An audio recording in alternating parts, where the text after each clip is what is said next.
Hello, everyone, and welcome back to Chatify English, where learning English is easy and fun. I'm Arabilla. Hi, Arabilla. Hi, everyone. It's wonderful to be here with you today. How are you feeling, Arabilla? I'm feeling really good, Arthur. Thank you. Actually, I'm excited because today's topic is something I'm really passionate about. Oh, I can hear the excitement in your voice. What are we talking about today?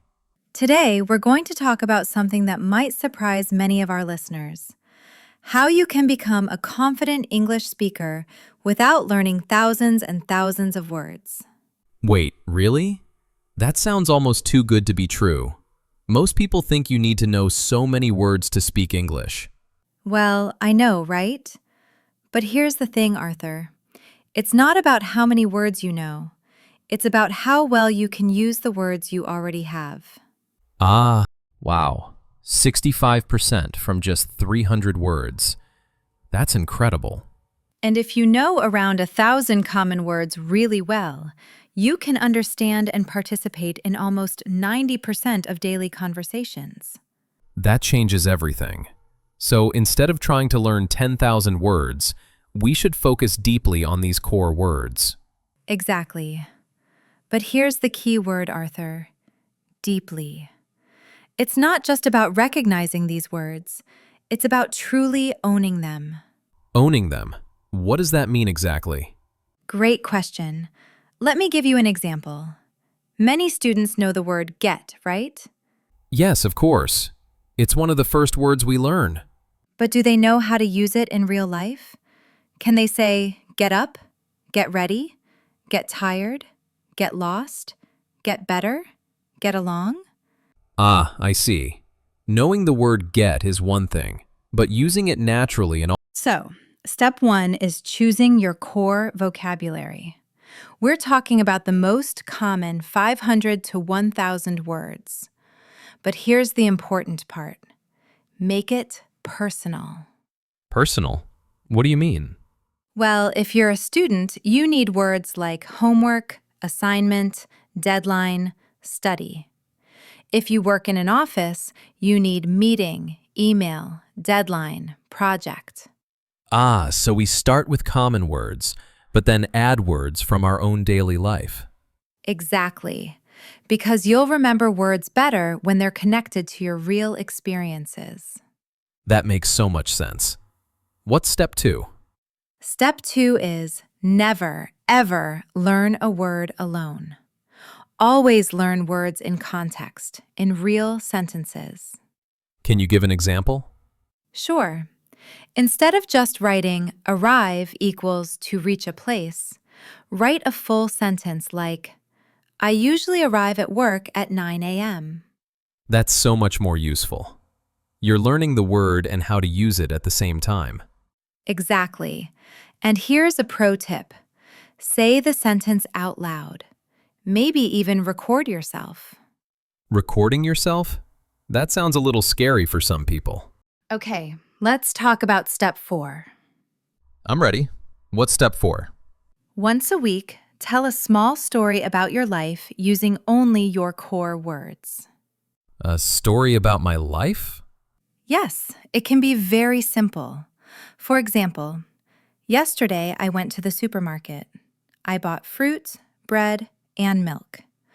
I walked home and cooked dinner with my family. It was a nice evening. That's perfect. It's just describing a normal day, but in English. Exactly. And you know what the beautiful thing is, Arthur? That story uses maybe 30 words, but they're real, useful, common words. And the person is talking about their actual life, so it's meaningful to them. Yes, when learning is connected to your real life, your brain remembers it better. Okay, I have a question though. Go ahead. What if someone feels embarrassed about their English? They might think, my sentences are too simple, or native speakers use bigger words. That's such an important question, Arthur. And here's what I tell my students. Really? Absolutely. Think about how native speakers actually talk in daily life. We don't use complicated vocabulary at the grocery store or with friends. That's true. We say things like, "How's it going?" "What's up?" "I'm tired today." Exactly. Simple, direct, clear. So, when learners use simple sentences correctly, they sound natural, not basic. I never thought about it that way. Simple can be sophisticated when it's used well. Yes. And let me share something else. There's a famous principle called the 80-20 rule. Oh, I've heard of that. 80% of results come from 20% of your effort. Right, exactly. And in English, that 20% is your core vocabulary. If you master these three, same with English. I love these analogies, Arabilla. They make everything so clear. Okay, so let's talk about practice. How often should someone practice? Great question. I recommend a daily routine, but it doesn't have to take a long time. How long are we talking? Honestly, 15 to 20 minutes a day is enough if you're consistent. Really? Just 15 minutes? Yes, here's a simple routine. Morning, 5 minutes. Review yesterday's sentences. Say them out loud while you make breakfast or coffee. Okay, that's easy. I'm already making coffee anyway. Exactly. Afternoon, 5 minutes. Listen to something in English. It could be a podcast like ours, a short video, or even a song. And you're listening for those core words. Exactly. And once the pathway is strong, you don't have to think anymore. You just speak naturally. That's the goal, right? To stop translating in your head and just speak. Yes, and that happens through repetition and consistency. Okay, Arthur, let me ask you something. Sure, go ahead. When you were learning to drive a car, did you think about every single movement? Oh, absolutely. I remember thinking, okay, press the clutch, shift the gear, check the mirror, turn the wheel, and now I just drive. I don't think about it at all. That's fluency. That's what we want with English. At first, you think about every word, but with practice, it becomes automatic. That's a perfect comparison. So, language is like a skill you practice until it becomes natural. Exactly. It's muscle memory for your mouth and brain. I love that. Okay, let's talk about something important. What about mistakes? Oh, mistakes are so important to discuss. Many learners are afraid to make mistakes. They think mistakes are bad. I know, and that fear stops so many people from speaking. So what do we tell them? We tell them that mistakes are not the enemy. Mistakes are teachers. I like that. Okay, let's talk about something practical now. Let's give our listeners some common word combinations they can start using today. Oh yes, I love this part. Real useful phrases. So, let's start with the word make. Arthur, what can you make? I can make breakfast, make coffee, make dinner. Good. What else? Make a mistake. Make friends. Make money. Make time. Perfect. See how one simple word creates so many useful phrases? And these are things we say every day. Exactly. Now let's try take. What can you take? Take a shower. Take a break. Take your time. Take care. Take responsibility. Excellent. Now listeners, repeat after us. I make breakfast every morning. I take a shower before work. I need to make time for exercise. These sentences are simple but so useful. And if you practice them every day, they become automatic. Okay, let's do one more. The word have. Have breakfast. Have lunch. Have dinner. Have a meeting. Have a conversation. Have fun. Perfect. So, with just 3 words, make, take, have, you can create dozens of useful sentences. And these are core words that appear in almost every conversation. Exactly. This is what we mean by learning deeply, not widely. Okay, Arabilla, I want to talk about something emotional now. Sure, let's talk about feelings. Many people feel anxious when they learn English. They feel nervous, embarrassed, or even afraid. That's so true, and it's completely normal. But how can this focused approach help with those feelings? Great question. When you focus on just 500 to 1,000 words, the task feels manageable, not overwhelming. So instead of feeling lost in a sea of vocabulary, you have a clear path. Exactly.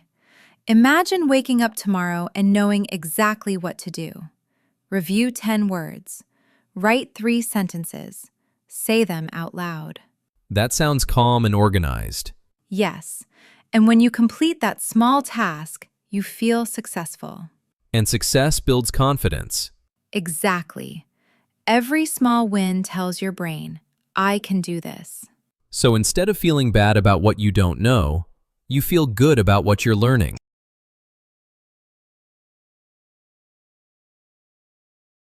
Yes, it's a complete mindset shift. You stop saying, my English is bad, and start saying, my English is improving every day. That's powerful, Arabilla. And there's actually a scientific reason this works. Tell me.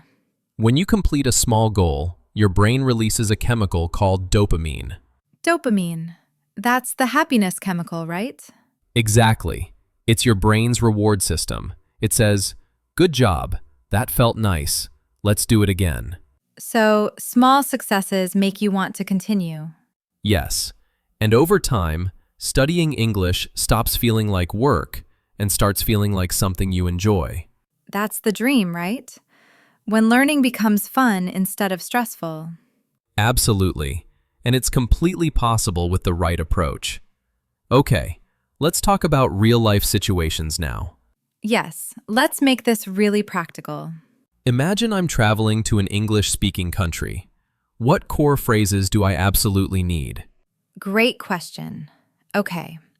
At the airport, you need, excuse me, where is, can you help me please? I don't understand. Those are essential. At a hotel, I have a reservation. Can I have a room, please? What time is breakfast? Simple and direct. At a restaurant, I'd like, can I have the bill, please? Thank you. And those few phrases cover most situations. Exactly. You don't need to know words like exquisite or delectable. You just need, this is delicious, or this tastes good. And native speakers will understand you perfectly. Yes, clear communication beats fancy vocabulary every time. Okay, what about meeting new people? For meeting people, you need, hi, my name is, nice to meet you. Where are you from? What do you do? How long have you been here? Those are great conversation starters. And then you can add, I love, I enjoy, I'm interested in. So you can talk about your interests and hobbies. Exactly. With maybe 50 core phrases, you can handle most social situations. That's incredible when you think about it. It really is. Okay, Arabilla, let's talk about common mistakes people make with this approach. Oh, yes, that's important. What mistakes should people avoid? Mistake number 1, learning lists without context. What do you mean? Some people just memorize lists of words without sentences. That doesn't work because you forget quickly and you don't know how to use the words. So, always learn in full sentences. Always. Ah, the silent learner. Yes, some people wait until they feel ready to speak, but that day never comes. So, what should they do? Speak from day 1, even if it's just to yourself. Narrate your life in English. I'm making coffee. I'm walking to work. I'm feeling tired today. That's brilliant. You're practicing without needing a conversation partner. Exactly. Mistake number 3, trying to learn too much too fast. The I'll learn 50 words today mistake. Yes, it's much better to learn 10 words deeply than 50 words you'll forget tomorrow. Quality over quantity again. Always. Okay, let's do something fun now. I'm ready. What are we doing? Let's create a sample daily routine description using only core vocabulary. I'll start. I wake up at 7 a.m. I brush my teeth and wash my face. I make coffee and eat breakfast. First, your speaking speed will increase. You won't pause as much searching for words. Because the words are automatic now. Exactly. Second, your listening comprehension will improve dramatically. Why is that? Because when you deeply know 500 to 1,000 words, you'll catch them instantly when others speak. Your brain recognizes them without effort. So watching movies or listening to podcasts becomes easier. Much easier. Third, your confidence will grow.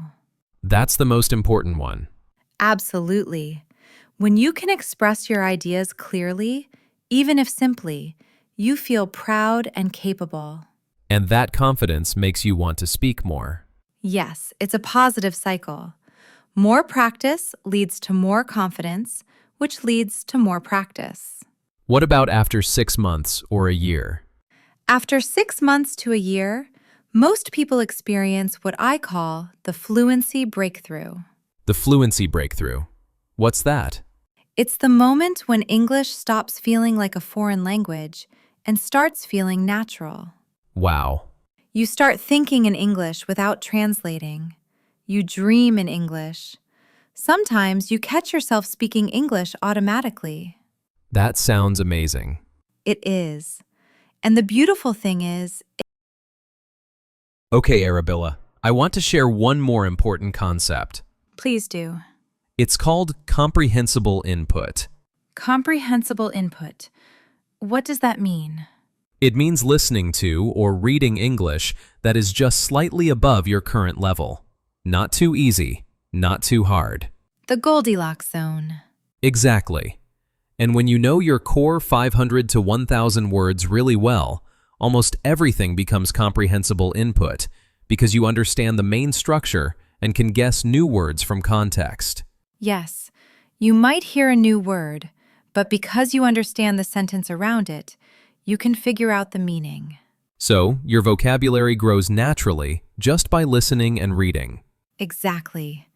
It's like a snowball rolling down a hill. It starts small, but gets bigger and bigger. Yes, and eventually, it rolls by itself. That's when learning becomes effortless. I love that image. The self-rolling snowball of English learning. Okay, we're getting close to the end, but let's give our listeners a practical challenge. Yes, let's give them something to do today. All right, everyone listening, here's your challenge. When this episode ends, take a notebook or open your phone. Write down 10 common English words. Pick words you use in your daily life. For example, morning, work, eat, happy, tired, home, family, food, phone, sleep. Now create 5 sentences using those words. Simple sentences about your real life. For example, I wake up early every morning. I eat breakfast with my family. Then say those sentences out loud. Say them slowly and clearly 3 times. You'll notice something interesting. By the third time, the sentences feel easier and more natural. That's your brain creating those fluency pathways we talked about. Exactly. And tomorrow, add 5 more words and create 5 new sentences. If you do this every day for 30 days, you'll have practiced 150 words in real sentences. And those words will be yours forever. You'll own them, not just know them. That's the difference that matters. I think we should wrap up. This has been such a great conversation. It really has. I learned so much, and I hope our listeners did too. Before we finish, let's summarize the key points. Great idea.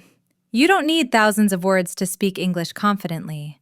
Focus on 500 to 1,000 core words and learn them deeply, not just superficially. Always learn words in context, in real sentences from your life. Practice consistently every day, even if it's just 15 minutes. Don't be afraid of mistakes. They're your teachers, not your enemies. Speak from day one, even if it's just to yourself. Trust the process. Fluency comes gradually, like a snowball growing. Perfect summary, Arabilla.